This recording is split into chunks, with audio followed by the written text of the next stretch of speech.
Malaking hakbang para sa pagkamit ng kapayapaan sa nasasakupan ng 6th Infantry Division ng Philippine Army ang pagkakadakip sa isang mataas na opisyal ng komunistang teroristang grupo na matagal nang pinaghahanap dahil sa samot-saring kasong kriminal.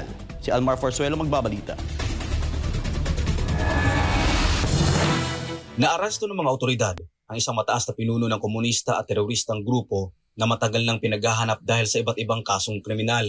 Ang naturang operasyon ay isinagawa sa pangunguna ng iba't ibang unit ng 6th Infantry Division at 4th Infantry Division of Philippine Army, katuwang ang Criminal Investigation and Detection Group units ng Region 10, Region 11 at Region 12. Nahuli ang nasabing top-ranking leader ng rebeldeng grupo alas 3 ng hapon araw ng Huwebes, Hunyo 5 taong kasalukuyan sa Block 3, Lot 1, Bahay No. 3, Habitat Phase 2, Barangay Indahag, Cagayan de Oro City. Kinilala ng mga otoridad ang suspect na si Edward Flores na gumagamit din ng iba't ibang alias. Na-recover mula kay Flores ang isang Colt 45 caliber pistol, isang fragmentation grenade at isang smartphone na pinaghihinalaang naglalaman ng sensitibong datos. Batay sa impormasyong nakuha ng mga sundalo, si Flores ay nagsilbing sekretary ng 4th South Mindanao Region ng Communist Terrorist Group na nag-ooperate sa mga lugar na sakop ng 6th ID. Ang grupo ni Flores ay kabilang sa mga CTG na humina dulot ng tuloy-tuloy at matagumpay na operasyon ng militar na nagresulta sa pagkawasak ng kanilang mga vertical platoon at sa pag-neutralize ng mga pangunahing leader at miyembro ng grupo.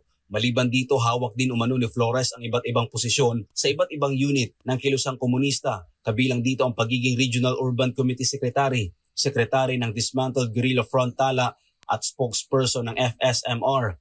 Lahat ng mga nabanggit ay may kaugnayan sa CPP, NPA, NDF na layuning pahinain ang mga hakbang ng pamahalaan para sa kapayapaan. Si Flores ay nahaharap sa patong-patong na kaso gaya ng murder sa RTC Branch Tagum City, Davao del Norte at RTC Branch 19, Isulan Sultan Kudarat, multiple attempted homicide sa RTC Branch 6 sa Surala, South Cotabato at paglabag sa Anti-Terrorism Act of 2020 sa parehong sangay ng RTC sa Isulan. Binigyang diin ni Brigadier General Michael Santos, Commander ng 63rd Infantry Brigade, na ang pagkakahuli kay Flores ay isang matinding dagok sa bumagsak ng kilusang komunista sa kanilang nasasakupan. Ayon pa sa kanya, marami ng kasong naisampa laban kay Flores kaugnay ng terorismo at ang pagre-recruit ng mga kabataang madaling malinlang upang sumapi sa armadong rebelyon.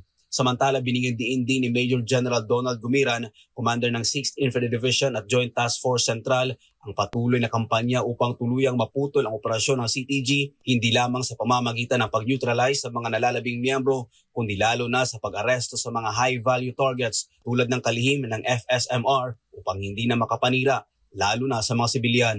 Para sa Diyos at sa Pilipinas, kung mahal, Almar Forzuelo, SMNI News.